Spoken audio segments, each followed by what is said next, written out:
আসসালামু আলাইকুম। আমি বাংলাদেশি ইউটিউব ব্লগার লাকি। তোমরা সবাই কেমন আছো? আলহামদুলিল্লাহ আমি ভালো আছি। আমার দুটি কিউট কিউট বাচ্চাদের নিয়ে, সবাইকে নিয়ে, আমার পরিবারকে নিয়ে আমি সবাই ভালো আছি। সারাদিন আমার ছেলে মেয়ের দুষ্টুমি, বিশেষ করে আমার দুষ্ট ছেলের দুষ্টুমি নিয়ে দিনটা ভালোই কেটে যায়।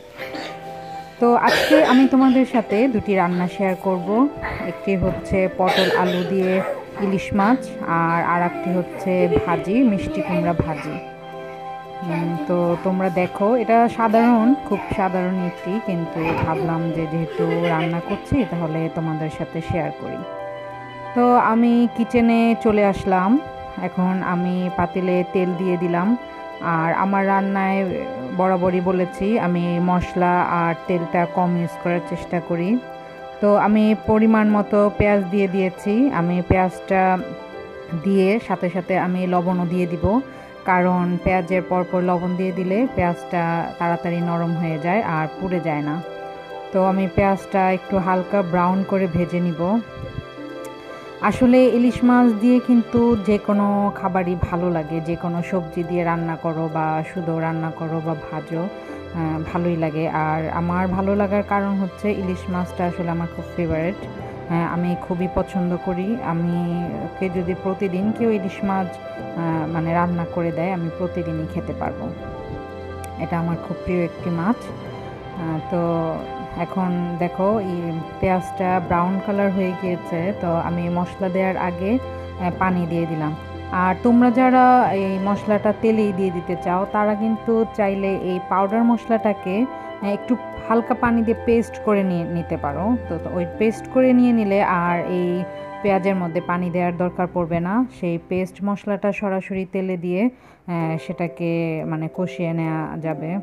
তো আমি পরিমাণ মতো হলুদ গুঁড়া, মরিচ গুঁড়া আর ধনে গুঁড়া দিয়ে দিয়েছি। এটা দিয়ে আমি ভালো করে নেড়ে চেড়ে এটা মশলাটা আসলে কষিয়ে নিব। অনেকে এই রান্নাটার মধ্যে জিরা গুঁড়ো ইউজ করে, তবে ইলিশ মাছের তরকারিতে কিন্তু জিরা গুঁড়া না ইউজ করলেই ভালো, কারণ ইলিশ মাছের নিজস্ব একটা স্মেল রয়েছে, সেটা কিন্তু খুবই লোভনীয় একটা স্মেল। আর ইলিশ মাছ হলে তো আমার মনে হয় ইলিশ মাছ আমাকে ডাকে, আসো আমাকে খাও। তো আমার মশলাটা দেখো কষা হয়ে গিয়েছে। এটা আমরা তখন বুঝবো যখন নাকি তেল বের হয়ে আসবে মশলার উপরে, তখনই বুঝে নিতে হবে যে মশলাটা কষানো হয়ে গিয়েছে। আর রান্নার মজা কিন্তু অনেকটাই নির্ভর করে মশলা কষানোর উপর। তো আমি এখন এই কষানো মশলার উপর ইলিশ মাছটা ছেড়ে দিব। তবে ইলিশ মাছ কিন্তু অনেকেই কষায় না, আমিও কষাই না। যেটা নাকি মানে বাজার থেকে আনার সাথে সাথে রান্না করি, সেটা কিন্তু কষানোর কোনো প্রয়োজন নেই। সবজিটা হওয়ার 80% পরই যদি আমরা ফিশটা এইভাবেই ছেড়ে দিই, তাহলে কিন্তু এটা এমনি হয়ে যায়। কিন্তু আমার এই মাছটা যেহেতু ফ্রিজে ছিল, তো ভাবলাম যে এটা যদি আমি না কষিয়ে নিই তাহলে কিন্তু আসলে খেতে ভালো লাগবে না। তাই ইলিশ মাছটা আমি কষিয়ে নিলাম। তো ইলিশ মাছটা ভালো করে কষিয়ে নিব, কারণ ফ্রিজের মাছ আসলে খেতে খুব একটা ভালো লাগে না, কিন্তু মাছটা যদি আমরা ভালো করে কষিয়ে নেই তাহলে মশলাটা কিন্তু মাছের মধ্যে যখন যায় তখন কিন্তু আসলে খেতে খুব ভালোই লাগে। তো আমার মাছটা কষানো হয়ে গিয়েছে, আমি একটা একটা করে উঠিয়ে নিচ্ছি। আর মাছটা কষানোর পর আমি সবজিটাও হালকা একটু কষিয়ে নিব। প্রতিটা সবজিরই মধ্যেই কিন্তু পানি থাকে, কোনো সবজিতে খুব বেশি পরিমাণ পানি থাকে আর কোনো সবজিতে কম। তবে আমি যেহেতু পটল আলু দিয়ে রান্না করব, তো পটলে কিন্তু পানি থাকে, তাই আমি অ্যাট ফার্স্টই পানি ইউজ করব না। আমি এই কষানো মশলার মধ্যেই আমি পটল আলুটা একসাথেই ছেড়ে দিব। তো দেখো পটলটা আমি এভাবে কেটে নিয়েছি। অনেকে পটলের বিচি পছন্দ করে না, ওরা কিন্তু পটলের বিচিটা রান্নার সময় মানে কাটার সময় ফেলে নিতে পারো। তবে আমার কাছে কিন্তু ভালোই লাগে, খাওয়ার সময় যখন মুখে লাগে তখন কিন্তু আমার কাছে খুবই ভালো লাগে। তো আমি এভাবে করে নিয়েছি। আলু আর পটলটা একই রকম সাইজ করে কেটে নিয়েছি। এখন আমি সবজিটা ভালো করে কষিয়ে নিব। পটলটা কিন্তু একটু পানসে তরকারি, তো এটার মধ্যে মশলাটা একটু হালকা বেশি দিতে হয়, একটু হালকা ঝাল হলে ভালো হয়। কারণ পানসে তরকারিতে যদি আমি মশলাটাও কম ইউজ করি তাহলে কিন্তু খেতে ভালো লাগবে না। তো আমি সবজিটা ছেড়ে দিলাম। আমার খাবার যে কোনো সবজি বলো মাছ বলো সব খাবারই আমি চেষ্টা করি বাচ্চাদেরকে একটু একটু করে দিয়ে খাওয়ানোর অভ্যাস করতে। আর আলহামদুলিল্লাহ আমার দুইটা বেবি সব ধরনের সবজি খায়। ইভেন আমার মেয়ে করলা ভাজি লতি এগুলোও খায়, ও ভেজিটেবল পছন্দ করে, মাছ মাংস থেকে বেশিরভাগ সবজিটা ও পছন্দ করে। তো আমি দেখো সবজিটা কষানোর পর আমি একটু পানি দিয়ে দিলাম এটা গলানোর জন্য আমি দিয়ে কিছুক্ষণ ঢেকে দিলাম। এখন দেখো আমার কিন্তু এটা অনেকটাই নরম হয়ে গিয়েছে, প্রায় হওয়ার পথে। এখন আমি দিয়ে দিব টমেটো। আর গ্রিন আর সাদার মধ্যে দেখো আমি যখন টমেটোটা ছেড়েছি এত সুন্দর একটা কালার এসছে, টমেটোগুলা খুব সুন্দর লাগছে, রেড একদম ফুটে রয়েছে, ভালোই লাগে। আমি অনেক এই জিনিসটা আমার কাছে আসলে খুব ভালো লাগে, গ্রিন তারপর মানে সবুজ সাদা আর লাল এভাবে যদি কোনো ভাজি বা তরকারি করি তাহলে কিন্তু সেটা যেমন দেখতে ভালো লাগে তেমনি খেতেও কিন্তু ভালো লাগে। আর আমরা তো ছোটোবেলায় আসলে টমেটো অনেক সময় আব্বু বাজার থেকে নিয়ে আসলে কাঁচাও খেয়ে ফেলতাম, কিন্তু এখনের বাচ্চারা তো খায় না, ওরা কাঁচা পছন্দ করে না, যেমন আমার ছেলে মেয়ে খায় না।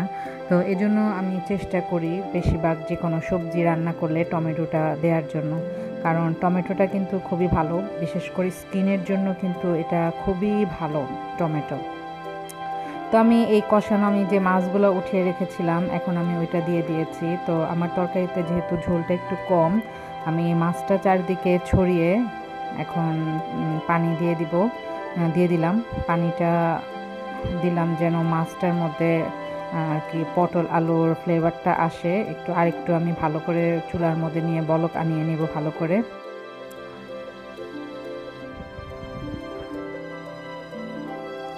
তো আমার রান্নাটা প্রায় শেষের পথে, আমি এটা দিয়ে ভালো করে আরেকটু ঝোল দিয়ে ভালো করে আরেকটু রান্না করে নিব। তো ঢেকে দিলাম। আর যে কোনো রান্না একটু ঢেকে রান্না করাই ভালো, এতে করে ওপরে, কারণ যদি আমি না ঢাকি দেখা যাবে ওপরে মাছগুলো একটু কেমন শক্ত শক্ত হয়ে যাবে। তো দেখো বলক এসে পড়েছে, আমার রান্নাটা প্রায় হয়ে গিয়েছে। এখন আমি ধনেপাতা দিয়ে দিব। ইলিশ মাছের তরকারিতে অনেকে ধনেপাতা দেয় না, বলে ইলিশ মাছের যে ঘ্রাণটা সেটা চলে যায়, কিন্তু আসলে না, যে কোনো রান্নার মধ্যেই ধনেপাতাটা কিন্তু দেয়া ভালো, সবাই না দিলেও আমি কিন্তু দেই। তো আমার পটল আলু দিয়ে ইলিশ মাছ রান্না শেষ। এখন আমি তোমাদেরকে দেখাবো মিষ্টি কুমড়া ভাজি। খুব সহজ একটা রেসিপি আর খুবই মজাদার, আর সবচেয়ে বড় কথা এটা কিন্তু খুবই উপকারী একটা সবজি। অনেকে এই সবজিটা খেতে চায় না, তাই যদি আমরা বাচ্চাদেরকে একটু ডিম দিয়ে ভাজি করে দিতে পারি তাহলে কিন্তু ওরা খুব মজা মজা করে খায়। আমার ছেলে মেয়ে তো খায়, আমার ছেলে মেয়ে না সবাই এটা আসলে পছন্দ করে ডিম দিয়ে। তো আমি ভাজি করার আগে তেল দিয়ে আমি রসুনটা দিয়ে দিলাম। আর অনেকের হয়তো মনে প্রশ্ন আসতে পারে যে আমি যে কোনো তরকারি বা বিশেষ করে ভাজিতে আমি কেন রসুনটা ইউজ করি। আসলে রসুনটা খাওয়া কিন্তু খুবই ভালো। আমার বর সকালবেলা খালি পেটেও রসুন খায়, কাঁচা রসুন, কিন্তু আমি কিন্তু কাঁচা রসুন একদমই খেতে পারি না, যার জন্য আমি চেষ্টা করি রান্নার মধ্যে রসুনটা দিতে আর খেতে। রসুনটা খাওয়া কিন্তু আমাদের জন্য খুবই উপকারী, এটা কিন্তু হার্টের জন্য খুবই ভালো। আর এখন তো বেশিরভাগ মানুষের মানে হার্টেরই সমস্যা, তো এর জন্য আরও কিছু উপকারিতা রয়েছে, এর জন্য আমি ভাজিতে রসুনটা ইউজ করার চেষ্টা করি। আর যে কোনো ভাজিতে পেঁয়াজের পরিমাণটা আর তেলের পরিমাণটা কিন্তু একটু বেশি দিতে হয়, কারণ তেল বিশেষ করে আমাদের বাঙালি জাতীয় যে ভাজিগুলো আছে এটার জন্য কিন্তু তেলটা বেশি দিতে হবে। তো আমি তেল পেঁয়াজ আর এখন কাঁচামরিচগুলো আমি ভেঙে ভেঙে দিয়ে দিয়েছি, একটু ভেজে নিয়েছি। দেখো ব্রাউন কালার হওয়ার পর এখন আমি ছেড়ে দিব এই মিষ্টি কুমড়াগুলো। আর ভাজির সবজিগুলো কিন্তু অবশ্যই চেষ্টা করতে হবে যে এগুলো সাইজগুলো কিন্তু যেন সেম হয়, বিশেষ করে মিষ্টি কুমড়াটা ভাজি করতে গেলে, কারণ এটা কিন্তু খুব নরম একটা সবজি আর খুব কেয়ারফুলি এটা করতে হবে, নইলে কিন্তু একদম মানে গলে যায়। আর এটার কিন্তু অনেক পানি ওঠে, এই সবজিটার অনেক পানি ওঠে, এটার আলাদা কোনো পানি দেওয়ার দরকার নেই। আর আমি এই ওপর দিয়ে হলুদ গুঁড়াটা দিয়ে দিলাম, কারণ তেলে দিলে তেলে মশলাটা পুড়ে যায় এজন্য। আর আমি ভাজিতে কোনো পানি ইউজ করব না, কারণ ওই যে বললাম এই সবজি মিষ্টি কুমড়া সবজিটার থেকে কিন্তু অনেক পানি ওঠে, এর জন্য আমি হলুদটা দিয়ে দিয়েছি এই সবজির ওপরে। তো আমি ভালো করে নেড়ে দিচ্ছি। আর আমার একটা অভ্যাস খুবই খারাপ, আর যার জন্য আসলে আমি অনেক সময় ভাজি টাজি করতে চাই না, দেখা যায় আমি ভাজি করতে গেলে হয়ে যায় ভর্তা। আর মিষ্টি কুমড়ার তো কথাই নাই, কিন্তু এই মিষ্টি কুমড়া ভাজিটা আসলে খুব ভালোই হয়েছিল, সবাই খেয়েছে, ভালোই লেগেছে। আর আস্তে আস্তে রয়েছে, একদম গলে যায়নি, কারণ আমি কোনো পানি ইউজ করিনি আর তেলটা একটু বাড়িয়ে দিয়েছিলাম, যার জন্য খুব ভাজা ভাজা হয়েছে। তো দেখো এটা হতে কিন্তু একদম সময় লাগে না, খুব কম সময়ে মজাদার একটা ভাজি। যদি গরম গরম গরম গরম ভাতের সাথে এটাও খাওয়া যায় তাহলে কিন্তু আর কোনো কিছুর দরকার পড়ে না। তো দেখো আমার ভাজিটা কিন্তু অনেকটাই হয়ে গিয়েছে, প্রায় হয়ে গিয়েছে 80% মতোই হয়ে গিয়েছে।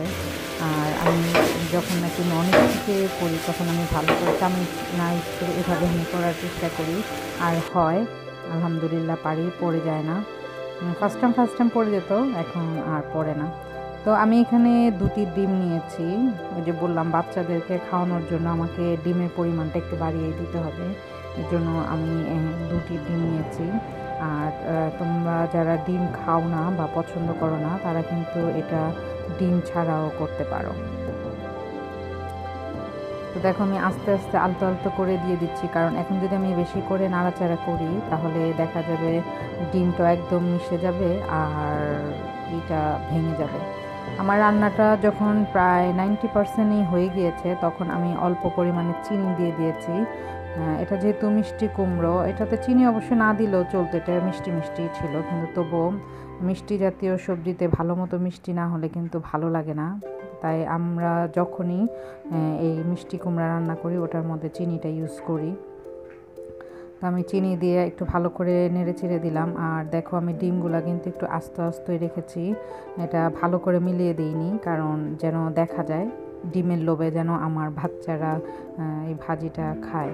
এটা কিন্তু খুবই উপকারী, আর এই গরমের সিজনে মিষ্টি কুমড়া সবজিটা কিন্তু খুবই উপকারী।